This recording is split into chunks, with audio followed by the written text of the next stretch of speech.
Hello, welcome to Fred Dinenage's Murder Casebook Reopened. I'm Hayley Rhodes, and this, of course, is Fred Dinenage. How are you? I'm okay, and I'm fascinated to talk about this particular case because it is one of the most intriguing in British legal history.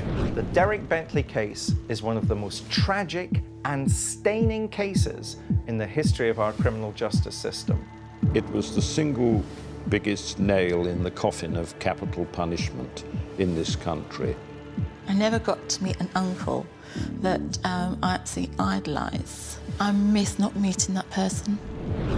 So this is the case of Derek Bentley, who in 1953, at the age of 19, was hanged for murder. Why did this case capture your imagination? Why is it something we're still talking about all these years later? This case changed the whole course of legal history because Derek Bentley was hanged for murder, but a murder that he didn't actually commit. Somebody else committed it, and he actually was in police apprehension at the time. Interesting character, Derek Bentley, because from the word go, everything seemed to be against him in life. Indeed, in our programme, Professor David Wilson said everything about Derek Bentley and his life was unlucky. He just didn't have any luck at all. When he was 4 years old, he fell off the back of a lorry. He was playing on a lorry. He fell, hurt his head. And his parents said that's where his mental health problems really started to arrive. Epilepsy, fits, seizures, terrible sort of learning difficulties as well. They say that happened when he was 4 years of age. I'm not sure whether he was in fact born with all these mental health issues. We will never know. To add to the complications, during the Blitz, his sister, who he adored, was killed. He was involved in a house that was knocked down by a German bomb, and he was covered in rubble himself. So from the very word go, everything seemed to be against Derek Bentley, and he had terrible learning difficulties. And even when he was an adult, a teenager, he had an age of about an 8-year-old.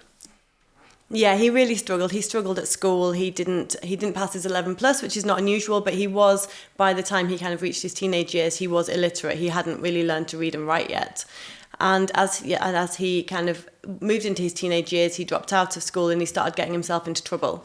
He did. I mean, school was a major problem for him. I mean, often his mum would go to school with him and sit with him to try and help him through the lessons. But he really struggled. He couldn't cope with the alphabet. He couldn't even write his own name, poor lad. Went to secondary school, suffered a lot from bullying because of his mental health difficulties there. Got into a little bit. He was easily led. He was a big lad. He was a strong lad, but he was a simple lad. You know, he was quite a kind lad, actually, but easily led by others. Mm-hmm. Got into a bit of minor crime, pilfering, this sort of thing.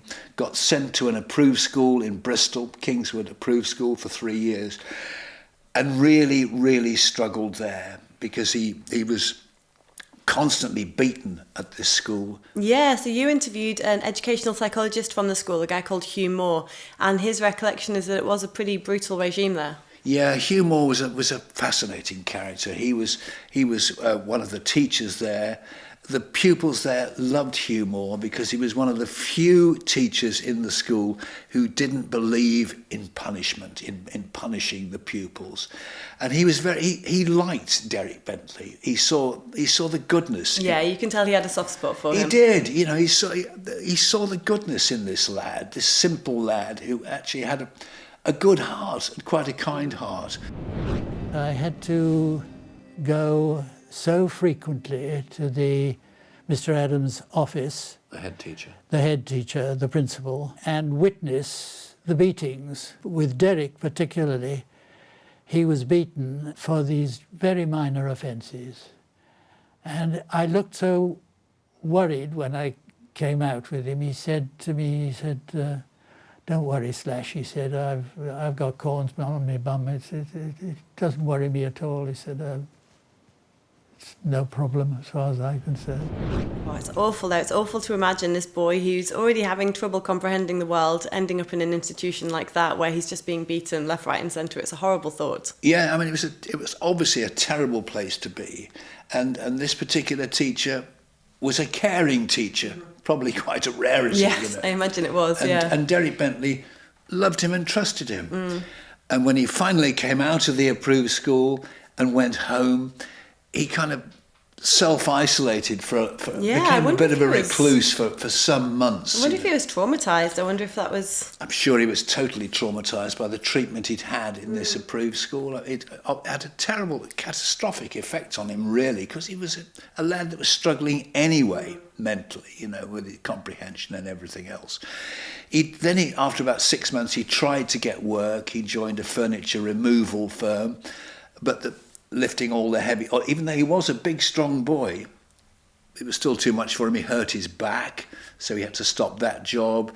He got a job with Croydon Council as a refuse collector, but he wasn't very good at that. He wasn't very good at anything, really. So they said, right, OK, you can become a street cleaner. So he started to sweep the streets, and after a month, that didn't work out either, and they sacked him. And then he was completely at a loose end and probably the most vulnerable time in his whole life. I mean, his family, they were a really close family, and they do seem to have really tried to protect him. And he made friends around this time with a younger guy, Christopher Craig, who was 16 years old at this time, 1952. And his family didn't approve of this friendship. No. Christopher Craig was the worst thing that could possibly have happened to Derek Bentley. Craig was a small fellow. He had one or two learning difficulties in himself. He was dyslexic. He was tiny, but he was quite devious at the time. I mean, let's be fair about it. When all this was over many years later, Christopher Craig, seemed to have got himself on the right track, and we'll talk about that later. But at the time, I think he was quite devious. He was small, whereas Derek Bentley was a big, strong boy. And I think he saw in Bentley someone he could totally manipulate. And Bentley was a bit in awe of this. He was much younger, was Craig. But I think Bentley was a bit in awe of him and easily led by Craig. But Craig was a very, very bad influence.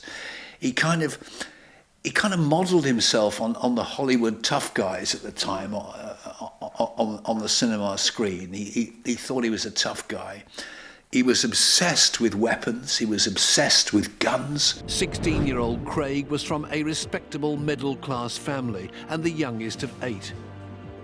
His ambition was to become a qualified gunsmith.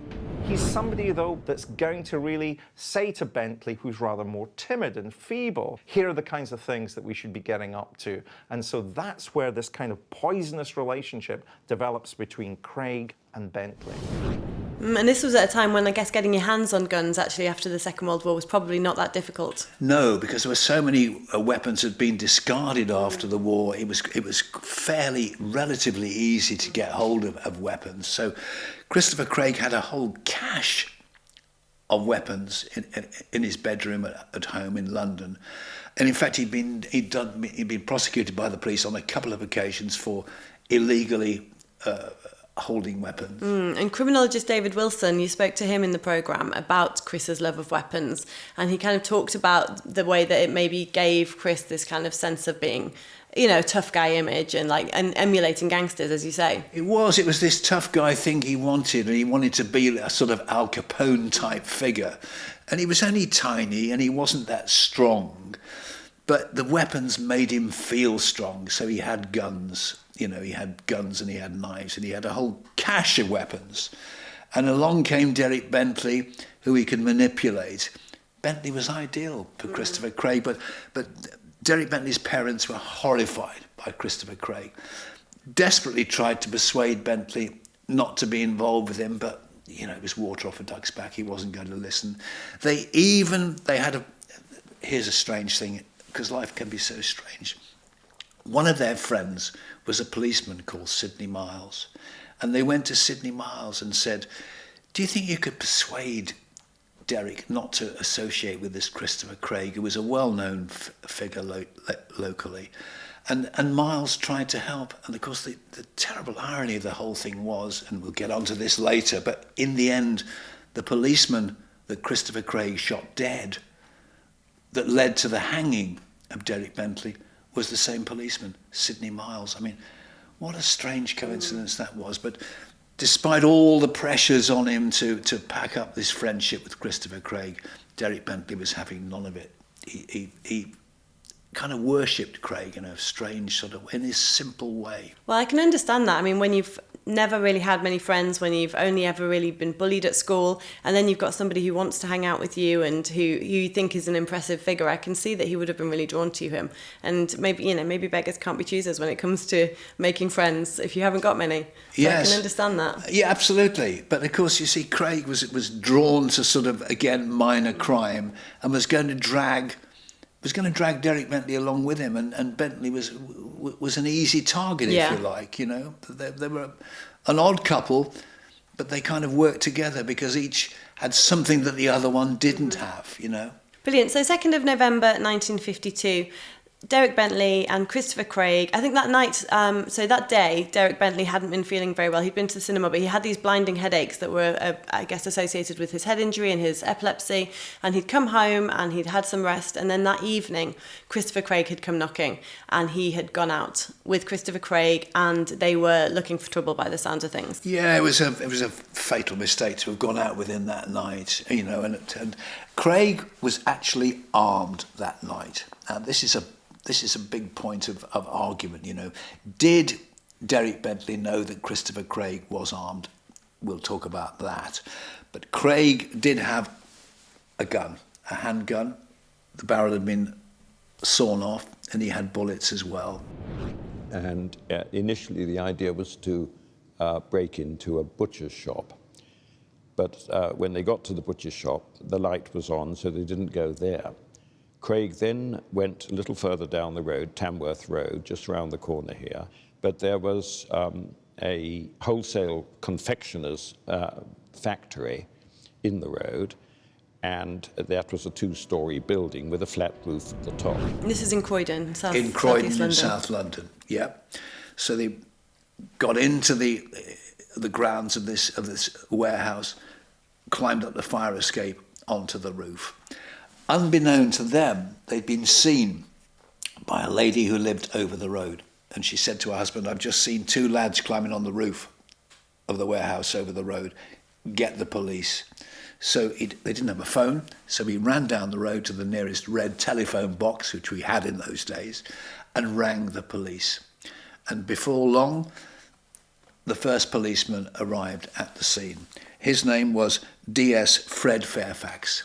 Detective Sergeant Fred Fairfax. He arrived and climbed up the fire escape as well, saw the 2 lads and said, "Stop, I'm going to arrest you."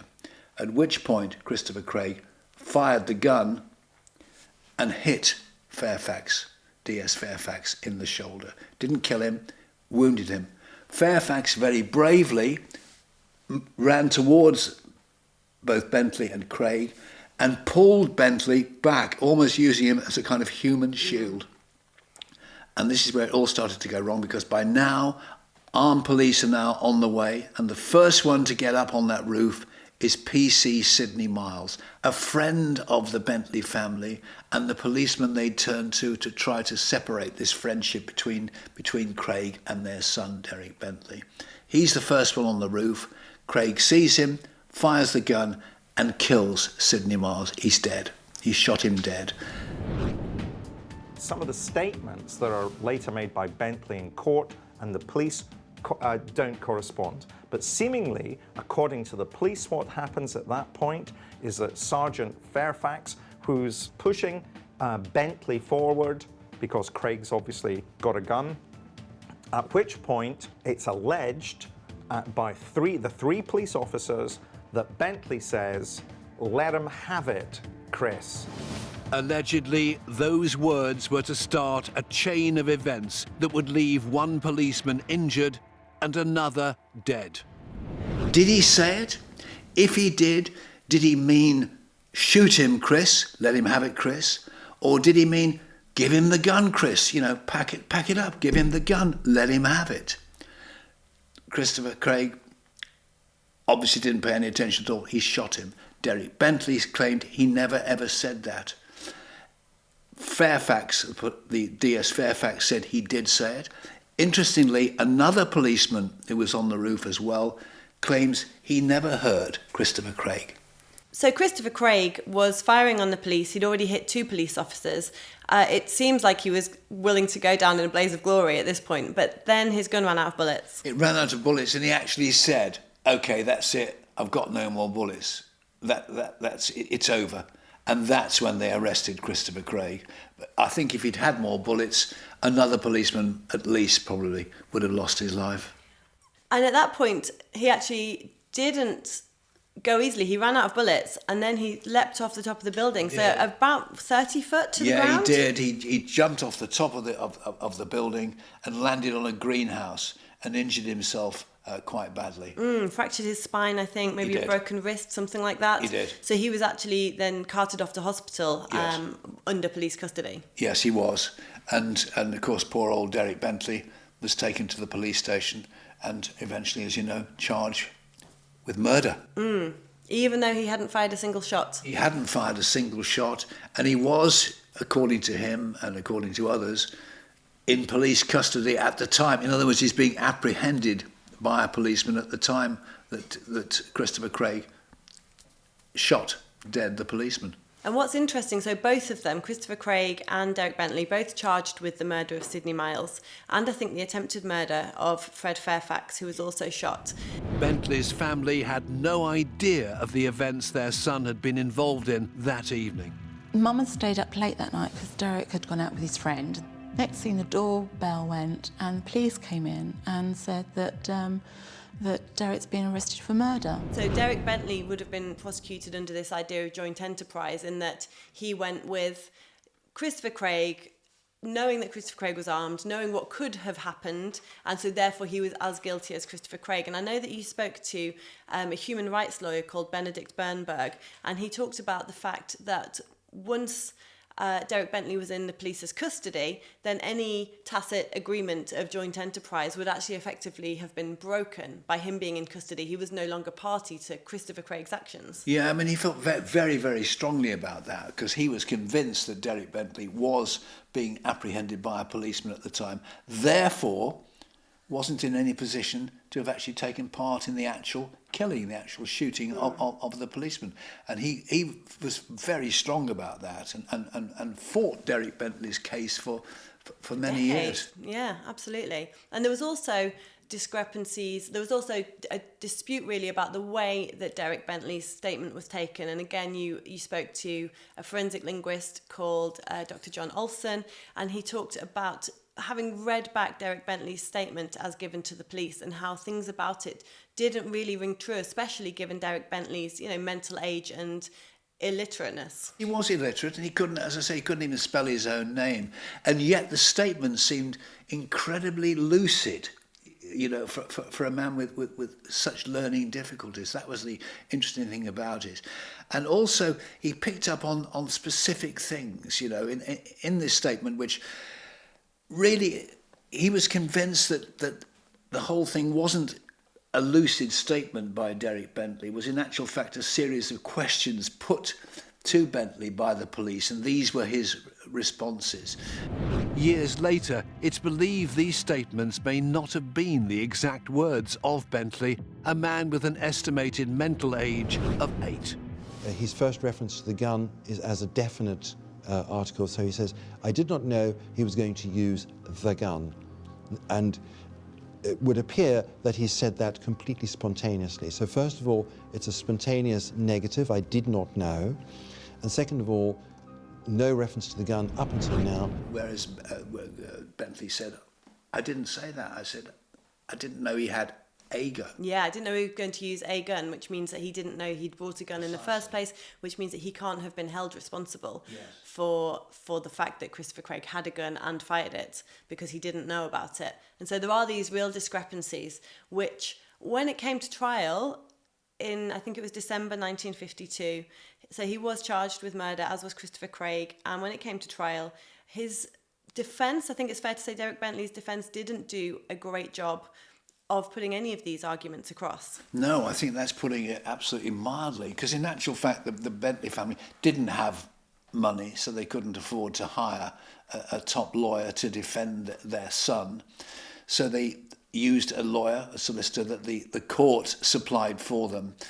And he clearly believed that Derek Bentley was guilty, and he really offered no real defence at all. You know, he just almost said, look, my client's guilty of murder, do what you want with him. Absolutely. I mean, and Derek Bentley took the stand, and as somebody with learning difficulties, you know, the mental age is somewhere between an 8 and a 10-year-old, he stood on the stand and was absolutely torn apart by the prosecution, and he couldn't even comprehend the flow of questions, let alone adequately answer them. And so putting him on the stand again did him no favours. Oh, it was terrible. I mean, mentally, you're talking really about the equivalent of a small young child being put on the stand, being accused of murder, being battered by a prosecution lawyer, you know. So he had absolutely no chance at all. And obviously, in the end, he was found guilty, but the jury did recommend mercy.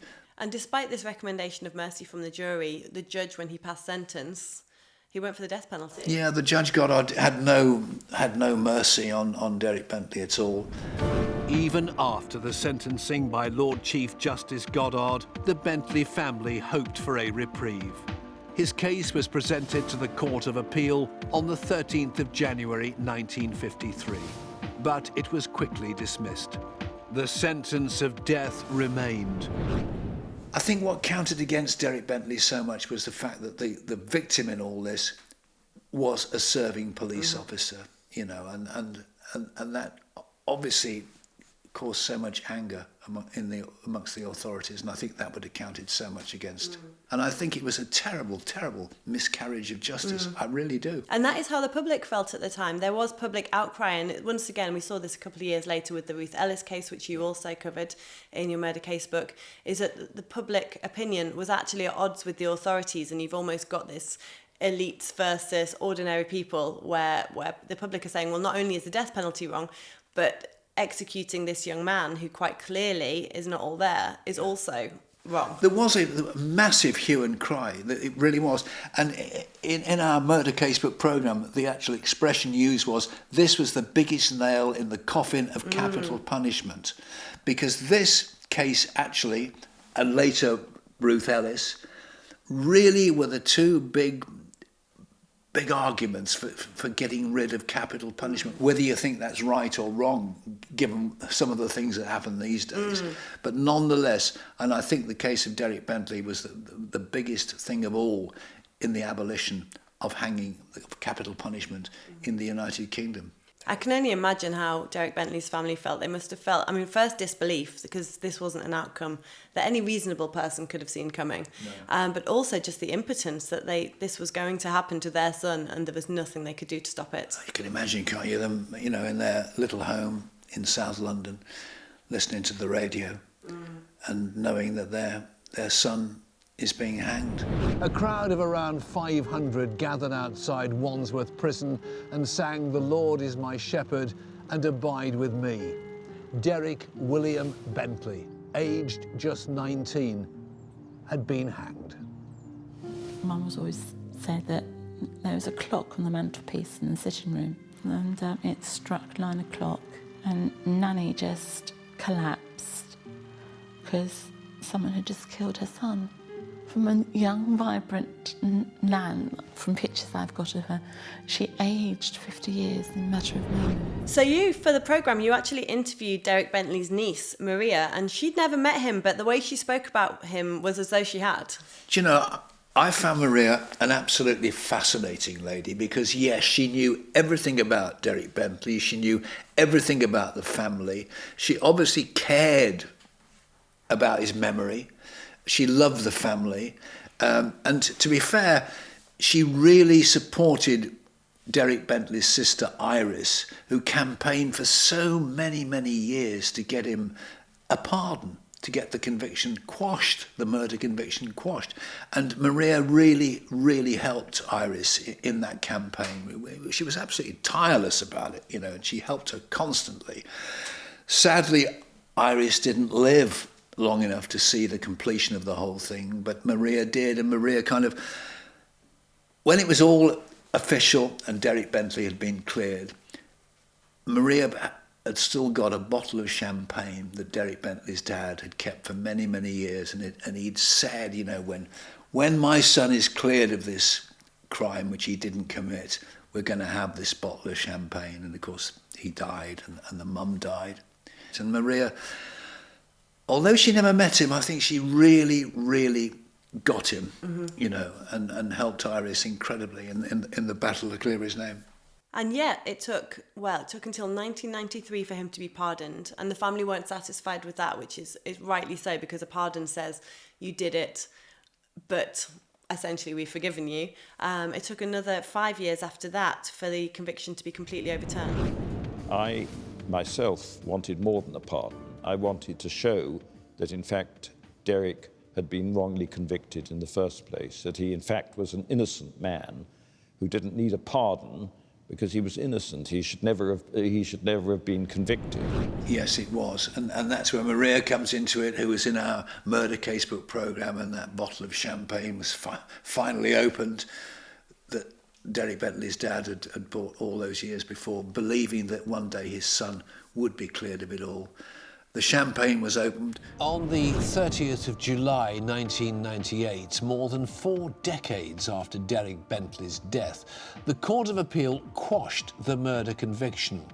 The Lord Chief Justice, Lord Bingham, criticised the original judge's summation, saying the trial was such as to deny the appellant that fair trial, which is the birthright of every British citizen. And for the family, and for his sister Iris, who'd battled for 40 years to get this result and then never actually saw it in the end. No, she died not very long before. Oh, how very sad was that? How very sad. The whole Bentley story is tragic. Yeah, you know, what a family, how cursed they were and how unfair it all was. You know, it really was. What we should say is what happened to Christopher Craig. So he was 16 at the time of Sidney Miles' murder, and so he was prosecuted for murder, but he could not be given the death penalty.